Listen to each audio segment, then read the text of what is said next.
Hello guys, আজকে আমরা করব ডাম্বেল কম্পিটিশন।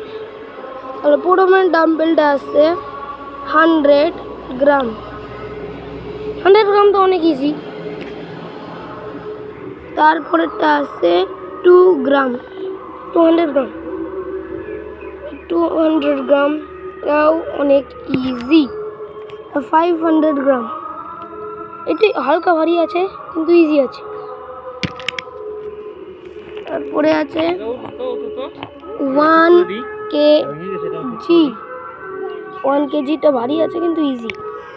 আর তারপরে সবার লাস্টে আছে 5 কেজি। যদি 5 কেজির এটা উঠাতে পারি তাহলে লাইক, সাবস্ক্রাইব, শেয়ার, কমেন্ট সব করতে হবে।